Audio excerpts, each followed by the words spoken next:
Welcome.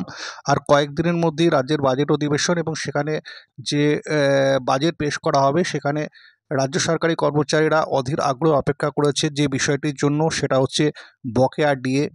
এই বাজেটে বকেয়া ডিএ ঘোষণা করা হবে কিনা সে বিষয়ে কিন্তু একটা বড় ধরনের প্রত্যাশা তৈরি হয়েছে। তার কারণ অবশ্যই গত বাজেট অধিবেশনে কিন্তু ডিএ ঘোষণা করা হয়েছিল। এবারও আশা করা হচ্ছে যে এই বাজেট অধিবেশনে ডিএ ঘোষণা করা হতে পারে, অন্তত রাজ্য সরকারি কর্মচারীদের সেরকমই প্রত্যাশা। এবং এই সংক্রান্ত যে খবরটি বেরোচ্ছে বা যে বিষয়গুলো উঠে আসছে সেখানে বলা হচ্ছে যে রাজ্য সরকারি কর্মচারীদের বকেয়া ডিএ ঘোষণা বিষয়টি নিয়ে কিন্তু অর্থ দপ্তর পক্ষ থেকে কিন্তু হিসাব নিকাশ শুরু হয়েছে।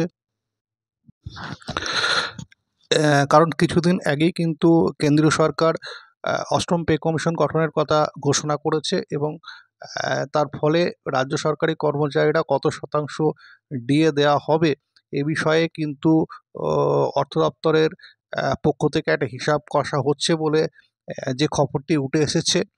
তবে যে বিষয়টি উঠে আসছে খবরে, সেখানে বলা হচ্ছে রাজ্য সরকারি কর্মচারীদের 4 থেকে 6% ডিএ দেওয়ার বিষয়টি নিয়ে ভাবা হচ্ছে।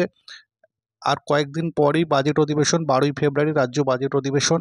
তো এই বাজেট অধিবেশনেই ডিএ ঘোষণা হবে এরকম একটা প্রত্যাশা এবং সেখানে 4 থেকে 6% ডিএ দেওয়া হতে পারে বলে খবর উঠে আসছে। যদিও যতক্ষণ না ডিএ ঘোষণা হচ্ছে বা এই সংক্রান্ত কোনো চূড়ান্ত ঘোষণা হচ্ছে ততক্ষণ পর্যন্ত কিন্তু অবশ্যই অপেক্ষা করতে হবে। তার সঙ্গে অবশ্যই কেন্দ্রের অষ্টম বেতন কমিশন গঠনের কথা বলা হয়েছে। রাজ্যেরও সপ্তম বেতন কমিশন গঠনের কোনো ইঙ্গিত উঠে আসে কিনা সেদিকে কিন্তু রাজ্য সরকারি কর্মচারীরা অধীর আগ্রহে অপেক্ষা করছেন। আগামী দিনে অর্থাৎ বাজেট অধিবেশনে এই সংক্রান্ত কী কী বিষয় উঠে আসে বা আদৌ উঠে আসে কিনা সেটার জন্য আমাদের অবশ্যই লক্ষ্য রাখতে হবে।